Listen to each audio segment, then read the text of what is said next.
lumière de sa face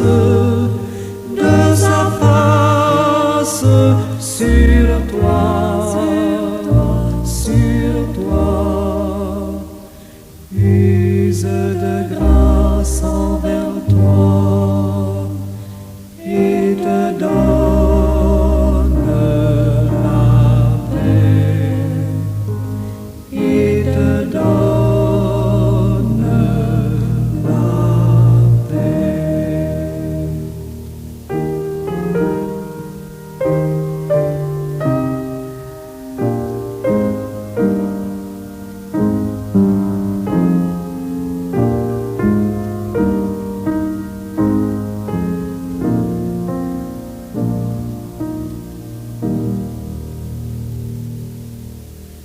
L'Éternel te bénisse, l'Éternel te bénisse et te garde, fasse lever la lumière de sa face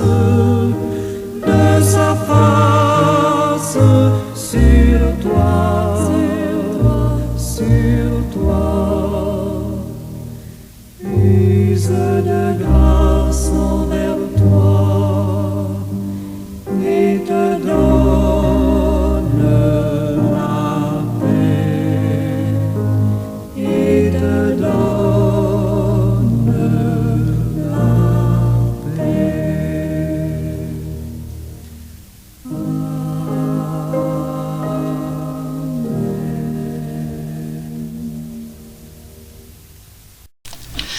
Ô Dieu créateur de l'univers, au lever du jour, nous venons vers toi avec des cœurs pleins de gratitude pour la lumière que tu apportes à nos vies. Merci Seigneur, merci pour la beauté de la création. Merci Seigneur pour le souffle de vie qui anime chacun de nous. Merci Seigneur, merci bon Papa. Nous te saluons aux sources de grâce pour les bénédictions que nous recevons chaque jour. Ces bénédictions-là ne viennent que de toi et de toi seul. Elles sont manifestes sous des formes diverses, Seigneur. Merci. Guide-nous, ô Dieu, sur le chemin de la vérité. Accorde-nous la force d'affronter les défis et remplis nos esprits de paix et d'amour alors que nous avançons en ce nouveau jour.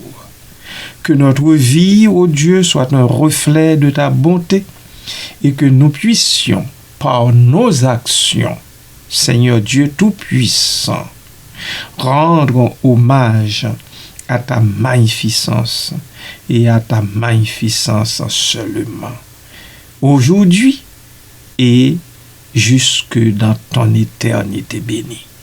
Merci Père, très saint, très digne de louange, très digne de recevoir des actions de grâce, des cris de remerciement et de gratitude qui montent du tréfonds du cœur de tous tes enfants à travers le monde. Merci Seigneur. Béni soit ton beau nom, élevé soit ton nom, magnifié et glorifié soit ton nom, à toujours et à perpétuité. Amen.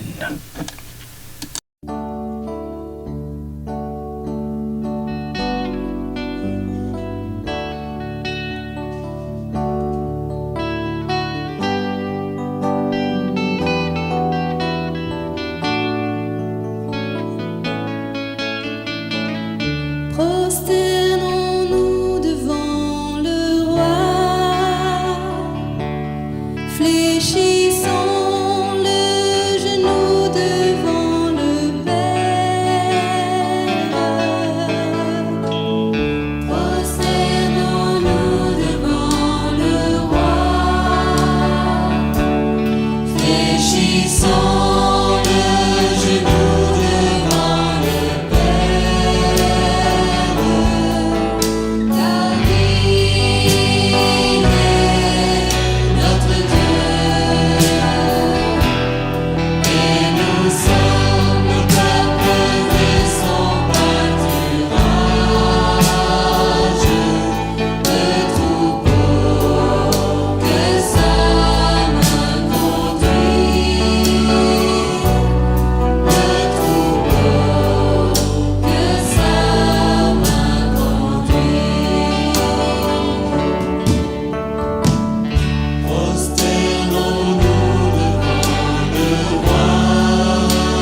Fidèles amis, internautes et bien-aimés de Dieu de partout, bon matin, bonjour, que la paix et la grâce de Dieu soient avec votre esprit. Proverbe chapitre 16, avec verset 5a. Tout cœur hautain est en abomination à l'Éternel. Je me propose d'explorer en profondeur cette première partie du verset 5 de Proverbe 16. J'analyserai la signification de chaque terme clé, le contexte culturel et spirituel du verset et ses implications pour la vie chrétienne. L'objectif est de comprendre pourquoi l'orgueil est si répugnant aux yeux de Dieu et comment cultiver l'humilité. Le verset « Tout cœur hautain est en abomination à l'Éternel » est une déclaration forte et directe sur la nature de l'orgueil et la réaction de Dieu à celui-ci. Pour bien comprendre cette phrase, il est essentiel d'examiner chaque terme individuellement. Premièrement, tout cœur. Cette expression englobe chaque individu, sans exception aucune. Il ne s'agit pas seulement de ceux qui manifestent ouvertement leur orgueil, mais de toute personne dont le cœur est imprégné d'arrogance et de suffisance. Cela souligne l'universalité du problème de l'orgueil et la nécessité pour chacun de s'examiner. Hautain. L'adjectif hautain décrit un état d'esprit caractérisé par l'orgueil, la vanité, la suffisance et un sentiment de supériorité par rapport aux autres. Une personne hautaine se considère comme meilleure, plus intelligente, plus importante ou plus méritante que les autres. L'orgueil se manifeste de différentes manières, notamment par la vantardise, le mépris des autres, l'arrogance et le refus d'accepter les critiques. Je m'arrête ici un petit instant.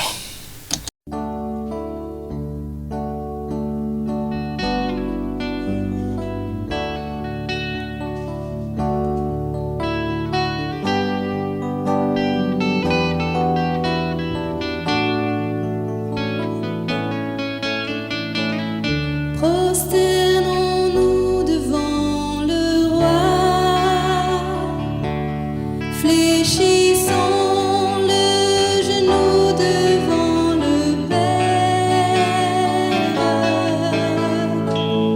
Prosternons-nous devant le roi, fléchissons le genou devant le Père. Car il est notre Dieu, et nous sommes le peuple de son pâturage, le troupeau que sa main conduit, le troupeau que sa main conduit. Merci de m'accorder ce temps d'essoufflement. En abomination. Le terme abomination est un mot fort. Il exprime un profond dégoût, une aversion intense et un rejet total.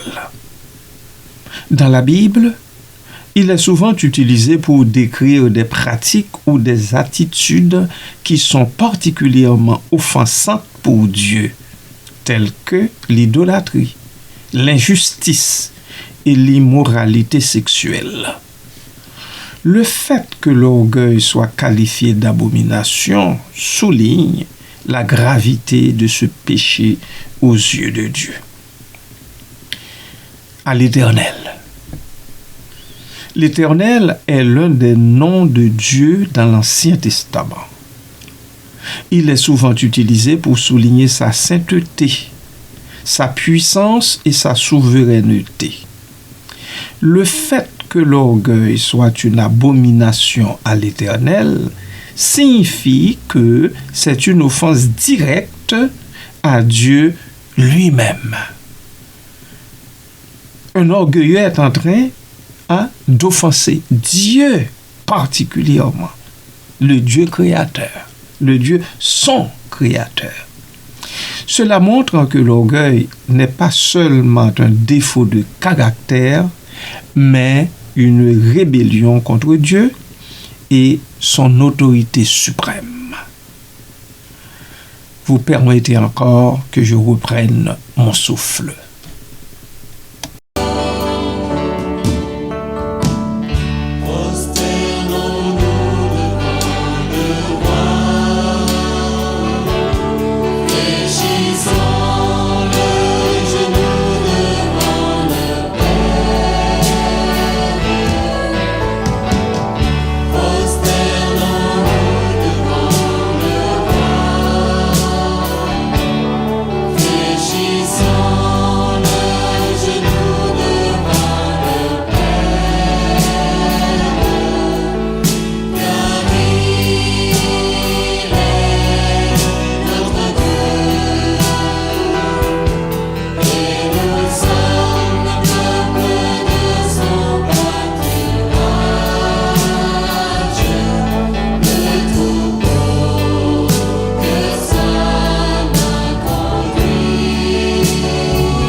Contexte culturel et spirituel.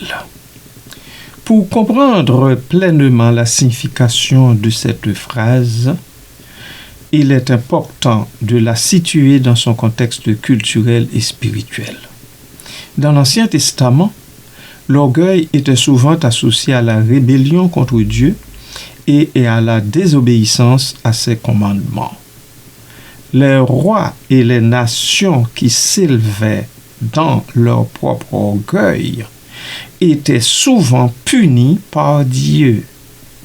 Rappelons-nous Pharaon dans le livre d'Exode et Nebuchadnezzar dans celui de Daniel, et particulièrement en Daniel chapitre 4. Dans le Nouveau Testament, Jésus a enseigné l'importance de l'humilité et a condamné l'orgueil des pharisiens et des scribes. Il a dit en Matthieu chapitre 23 verset 12, « Quiconque s'élève sera abaissé, et quiconque s'abaisse sera élevé. » L'apôtre Paul a également exhorté les chrétiens à ne pas être orgueilleux, mais à avoir de l'humilité les uns envers les autres. Romains chapitre 12, verset 16. L'orgueil, bien-aimé de Dieu, est considéré comme la racine de nombreux autres péchés tels que l'égoïsme, la jalousie, la colère et la division. Il empêche les gens de se repentir de leurs péchés et de recevoir la grâce de Dieu. L'humilité, en revanche, est considérée comme une vertu essentielle pour la vie chrétienne. Elle permet aux gens de reconnaître leur dépendance de Dieu, d'accepter les critiques et de servir les autres avec amour. Amen.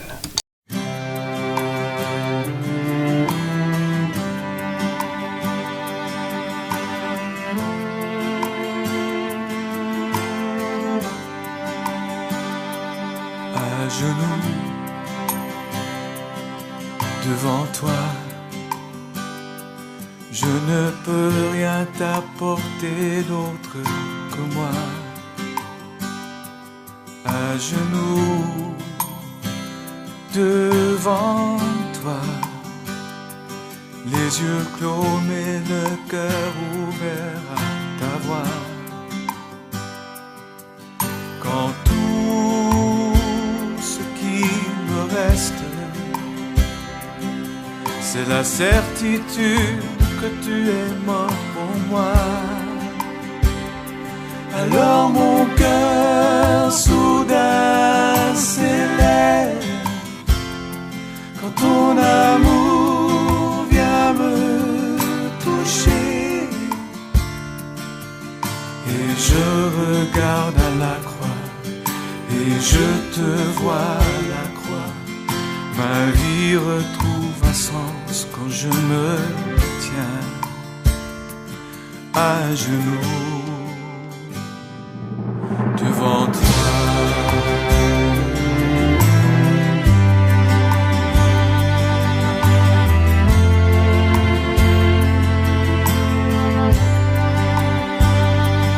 À genoux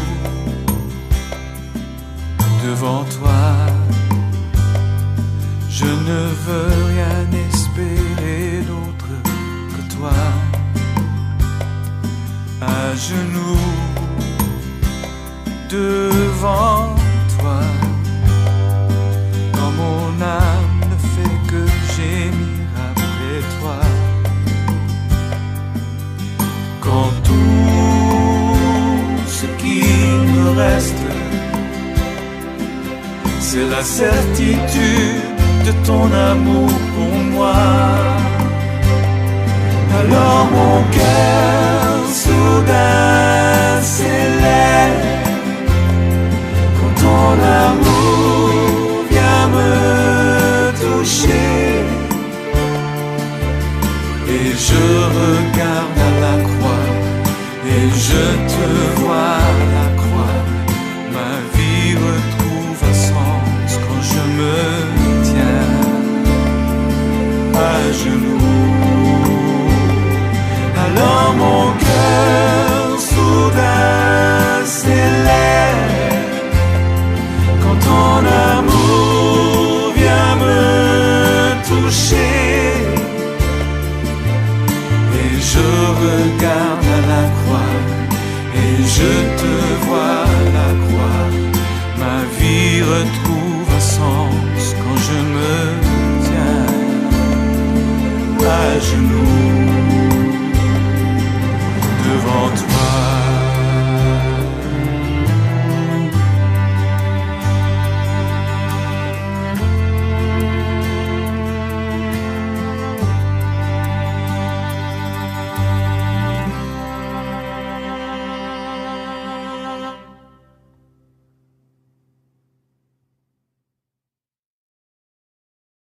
Implication pour la vie chrétienne. Le verset « Tout cœur hautain est en abomination à l'Éternel » a des implications profondes pour la vie chrétienne. Il nous appelle à examiner nos cœurs et à identifier toute trace d'orgueil. Voici quelques façons dont nous pouvons appliquer ce verset dans notre vie quotidienne. Premièrement, cultiver l'humilité. L'humilité est l'antidote à l'orgueil. Nous pouvons cultiver l'humilité en reconnaissant nos limites, en étant reconnaissants pour les dons et les talents que Dieu nous a donnés et en servant les autres avec amour et compassion. Éviter la vantardise. La vantardise est une manifestation de l'orgueil. Nous devons éviter de nous vanter de nos réalisations, de nos possessions ou de nos qualités. Au lieu de cela, nous devrions laisser nos actions parler d'elles-mêmes et donner à Dieu la gloire pour tout ce que nous accomplissons. 3. Accepter les critiques. L'orgueil nous rend souvent résistants aux critiques. nous devons, comme bien-aimés de Dieu, apprendre à accepter les critiques avec humilité et à les utiliser comme une occasion de grandir et de nous améliorer. Servir les autres, bien sûr, nous y sommes, pas seulement pour nous-mêmes, mais aussi pour les autres. L'orgueil nous rend souvent égocentriques et indifférents aux besoins des autres. Nous devons chercher des occasions de servir les autres avec amour et compassion, en suivant l'exemple de Jésus, bien sûr, qui s'est abaissé pour servir l'humanité. Reconnaître notre dépendance de Dieu, oui, l'orgueil nous fait croire que nous sommes autosuffisants et que nous n'avons pas besoin de Dieu. Nous devons reconnaître notre dépendance de Dieu pour tout ce que nous avons et tout ce que nous sommes également. Somme toute, la phrase « Tout cœur hautain est en abomination à l'Éternel » est un avertissement sérieux contre le danger de l'orgueil. L'orgueil est une offense à Dieu, un obstacle à notre croissance spirituelle, bien-aimée. En cultivant l'humilité, en évitant la vantardise, en acceptant les critiques, en servant les autres et en reconnaissant notre dépendance de Dieu, nous pouvons vaincre l'orgueil et vivre une vie qui plaît à Dieu. L'humilité est la clé pour une relation profonde et significative avec l'Éternel Dieu et aussi avec les autres. Puisse Dieu vous bénir abondamment. Amen.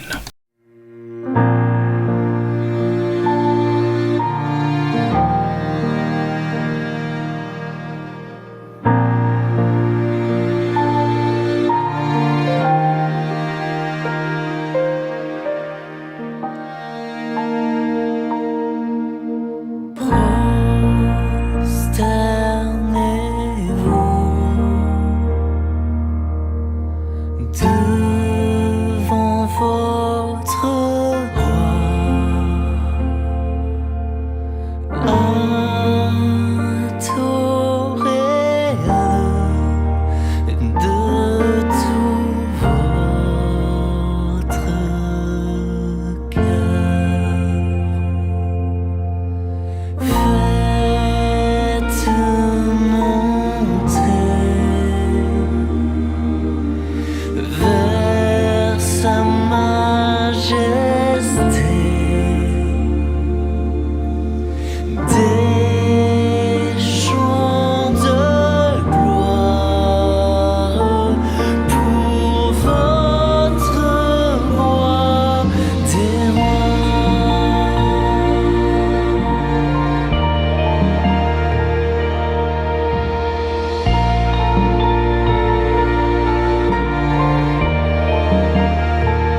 Prosternons-nous et prions. Ô Éternel, Dieu Tout-Puissant, Créateur des cieux et de la terre, devant ta face sainte, je me prosterne en adoration, car tu es le roi des rois, le Seigneur des seigneurs. Assis sur ton trône au-dessus de toute principauté et domination. Que ton nom soit béni, ô Dieu de gloire, car ta majesté remplit les cieux et la terre. Les chérubins et les séraphins s'écrient sans cesse, Saint, Saint, Saint est l'Éternel des armées. Et moi, pauvre poussière, je m'unis à leur chant pour célébrer ta sainteté, ta puissance et ton amour infini. Tu es souverain sur les nations, sur les temps et les saisons. Rien n'échappe à ta sagesse, rien ne résiste à ta volonté. Les montagnes s'inclinent devant toi, les mers obéissent à ta voix, et les étoiles, par ton commandement, brillent dans la nuit. Pardonne, Seigneur, pardonne mon cœur souvent distrait, mes pensées limitées, mes louanges trop petites.